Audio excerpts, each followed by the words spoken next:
Hi, I'm Megan Gilger, and welcome to the Fresh Exchange podcast. Welcome, my friends. It's another week in January. The snow and tundra have returned. That's what I like to think because now it's very cold, which is what I love about winter. Love how it tucks us away and reminds us to just be slow and present and right here, right now. Part of that and everything that, we're thinking about with the gardens is, starting to talk about is seeds and planning our gardens. And that's what we're going to talk about today. So I love seed starting. We've had these conversations before on the podcast about seed starting. We have them a lot in the online community. If you are not a member, you can join at any time. It starts at $84 for 3 months, or you can choose any one of the other options that may fit you better. If you would like to join annually, the best part of this, and I'm going to talk about it today, is that you get access to all of the downloads. You get access to all of our e-courses. It is pretty much as you want to take in, and it's all up to you, and it caters and allows you to have access to learning. So on your terms, whatever works for you. Right now, our beginner garden e-course is available. We have a library of past events and teachings from me, along with very quick lessons. And then we also have our downloads that are always being updated and added to. In fact, I'm updating them this week. So becoming a member has a lot of advantages, on top of also having the opportunity to hang out with some really cool people. We talk about seasons, we talk about gardening, we talk about all this stuff. Plus, on top of that, I also share my weekly meditations and reflections in the community and encourage the community to do the same. So it is full of a lot of, if you're kind of tired of Instagram, tired of the normal social media, but you still want a sense of online community, especially with people maybe that are like-minded, this is a great option. And that's why I've created it. So I hope you check it out. But today we're talking about specifically why I actually don't do a lot of seed starting anymore. And I talk about this sometimes in the community. The overarching conversation within the community lately has been a lot about this. So I think that continuing this conversation outside of the community is really important, because why is this a trend? And I want to first step back and say that not everything can be direct sown. And what does direct sown mean? It means that you're taking a seed and putting it directly into the soil. The timings can be a little iffy, I won't lie, but it is one of my preferred methods of putting plants into the ground. The obviously most preferred is that the plant has reseeded itself and I don't have to do anything. The second is that it would be a start that's already done, but I am no longer doing a significant amount of seed starting. It's a ton of work, first of all. Also, I want to preface and say that so many of the people that we watched on Instagram, so many of the different accounts that you may come across, a lot of them are farmers, or they maybe grow at a farming level. And you could say, some people would think that I do, but I don't actually grow at a farming level. When you are a farmer, you have to seed start. Like, there is no option. You won't make money. So you have to do seed starts. So many of these farmers are doing that because then it allows them a unique opportunity in the market. There's so many reasons why they do it, and it saves money because they're not buying those plants as starts. That would just be not economical at all. But as a home gardener, there's no real reason to dive too deeply into seed starting. Now, if you want to, try a few varieties, maybe there's a flower you really want and you found seeds for it, or there's a tomato you really want. all of these things are perfect reasons to seed start. But once again, this does not have to be an immense operation. For me, all I do is one shelf with maybe 4 to 5 trays, and that's it. And that may end up being about 40 plants total, which sounds like a lot. And it is. There's so many ways to do it in such a compact way. And if you're in zone 5 or 6 or 4, you want to do it also to like jumpstart your season. But like I said, you don't have to go that big. First of all, if you're only managing 4 to 6 raised beds at most, maybe most of you are probably 2, which is a lot of our members in our community. It is not astronomical to go to your local farm or your farm market in the spring and pick out your plants. And what I love about this is it connects you directly with the farmer. These farmers know these plants. These are additional plants. And it's also a wonderful way to give them an early amount of funding in the beginning of their season. And you're going to get a deal on them because in some way, like more than going to a local nursery, usually these plants are going to range between $3 to $5 a piece, which sounds steep, but if you're filling 1 to 2 to 4 raised beds, you might be dropping $100 total. With the amount of work the amount of life that will give you is crazy. The amount of stress seed starting and startup costs that seed starting can be is its own headache. And so I don't suggest, and it's a really unpopular opinion, but I don't personally seed start that dramatic. Like for the amount of space I have to fill, I focus a lot on doing it with local farms. And then that's pretty much it. I start, like I said, a few things on my own, but I just don't suggest it. Seed starting is, to me, one of the easiest ways to burn yourself out as a gardener. I know that sounds funny, unless you really love the science and keeping track of everything. But if you're a busy person and you have a full-time job and you're also maybe a parent, or maybe you're retired and you maybe helping your kids with their kids, or maybe you are still working a full-time job and not yet retired, or whatever it may be, seed starting can be rewarding, but it can also be an immense amount of work that isn't necessary.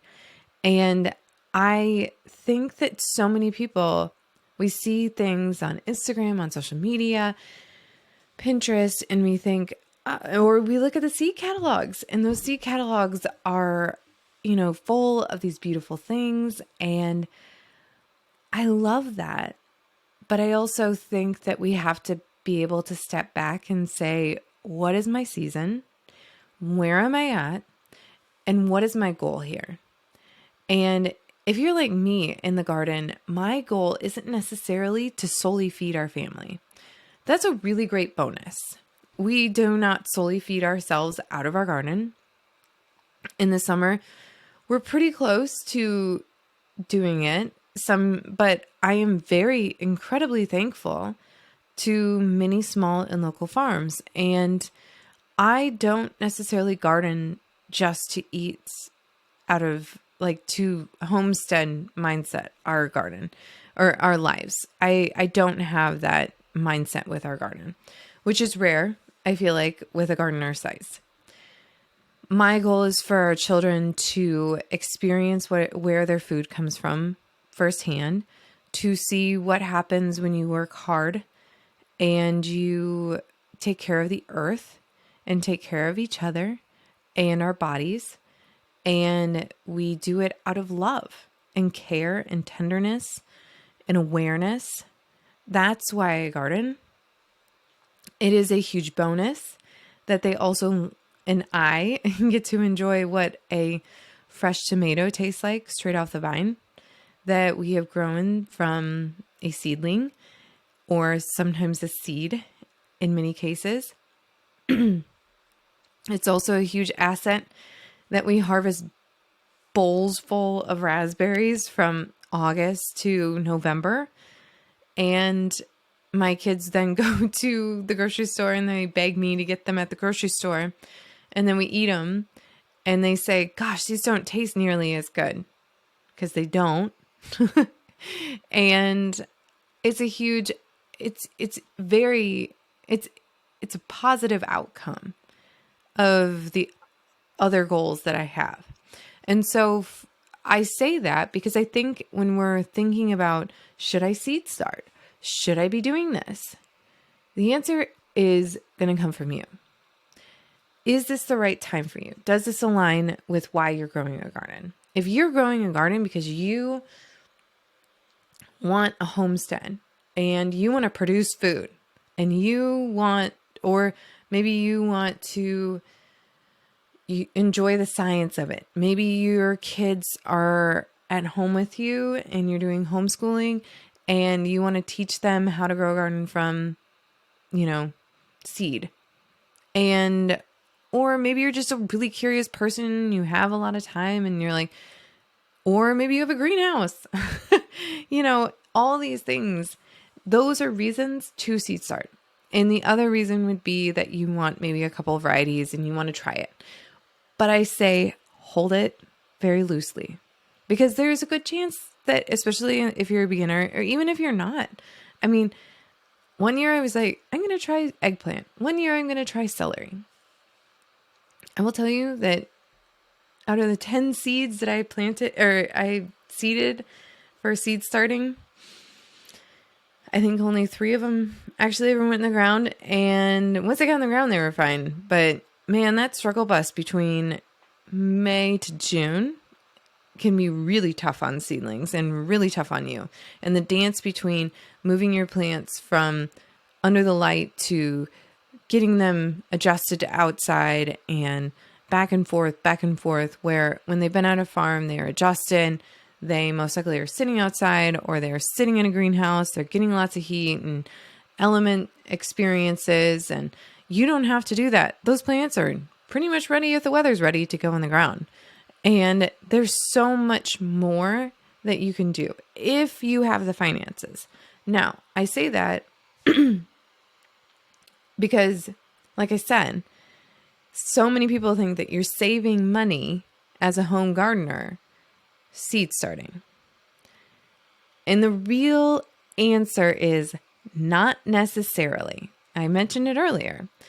If you're at a larger scale, filling 12, 15, 20 raised beds, or you have, like for us, we have a 30 by 50 in-ground garden, 30 by 50 foot raised bed or in-ground garden.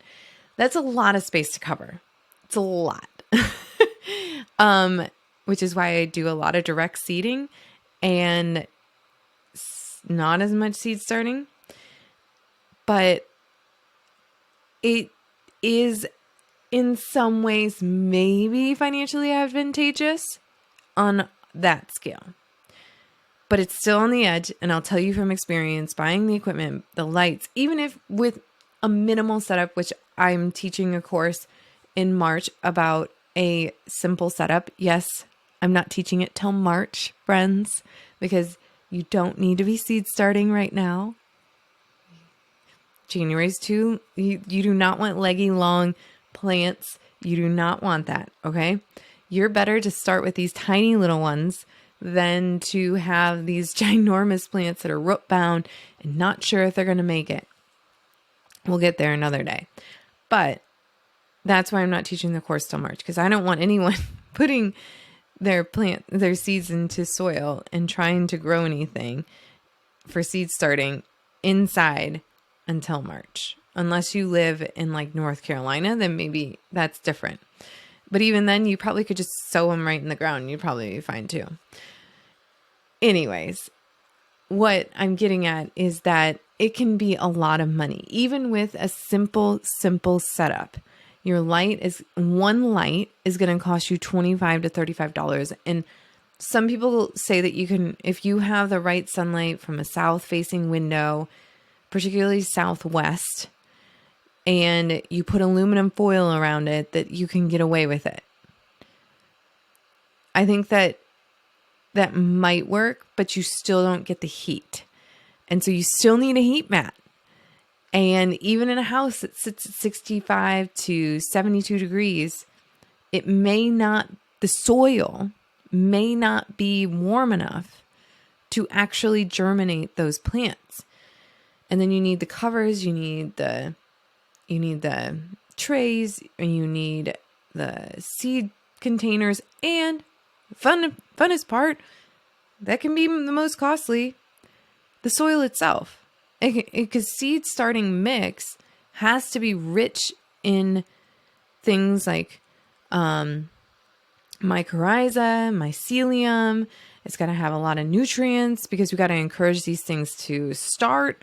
So you can't just like seed start in some cocoa coir. That stuff is going to... You got to actually put compost or manure in there. You got to get some things moving, and you're going to need vermiculite and all these things, or you're going to have to buy a seed starting mix that might have peat in it, and who wants to put peat in there? Anyways, it's expensive. It is heady, and I don't know about you, but it's not something that I have time to do a lot of. Now, I think that that's okay. Like, so many people just feel like, okay, well, I can't seed start, so this is going to be too expensive. But I really, really would say that it's not. You go to the farmer's market, you may find that it is not. And those farmers are going to really appreciate that too. So if you're already saying, I'm going to seed start because the seed packets are only $3 a piece, make sure that you also price out everything else you're going to need along the way. And then think about, will those plants be any cheaper than $3 a piece once they get them into the ground? That's the real question. So what I'm getting at here is that I don't want people to feel like it's going to be it's not going to be cost effective to not seed start. Or they're going to be so overwhelmed with seed starting that they're just not going to feel success when they get to their garden. I want you to feel like you win. I want you to feel really good in this process.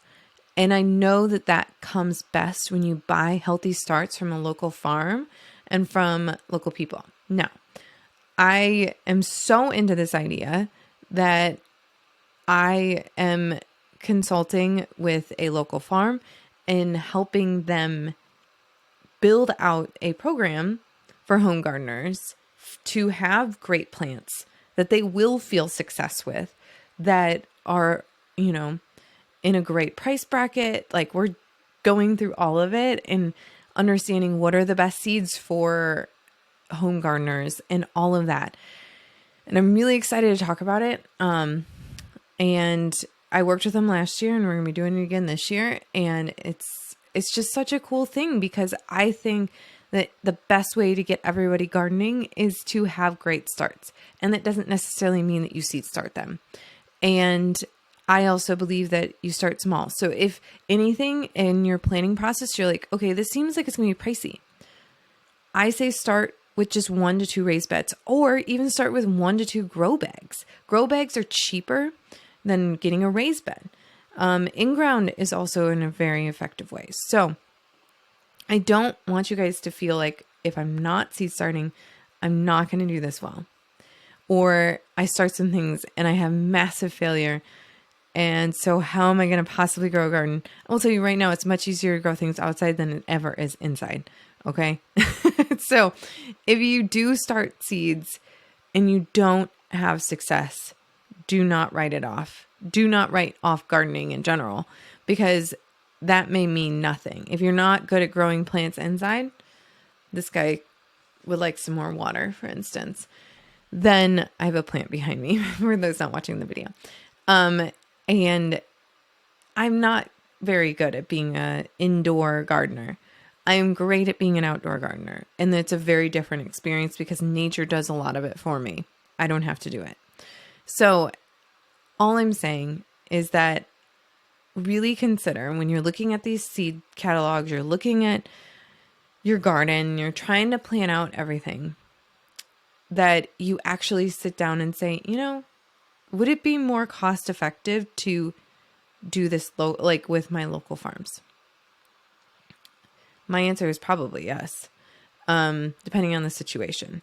So, or it's going to be pretty even. And so you got to then I always factor in, what was the time it took me to do this? Emotional time, spiritual time, mental space.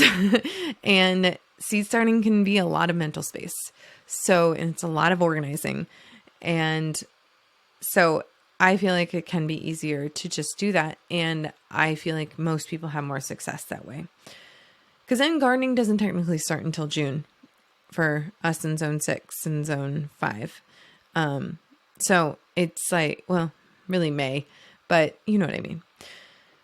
We'll get more into this, but if you are really interested in getting into planning, we're actually doing a whole community-wide planning intensive for the month of February, where I'm going to hold you accountable through the process. I'm going to walk you through the process, and then you're going to be doing it alongside other community members who are going to give you feedback. So joining the community is going to be great because it's going to be really fun.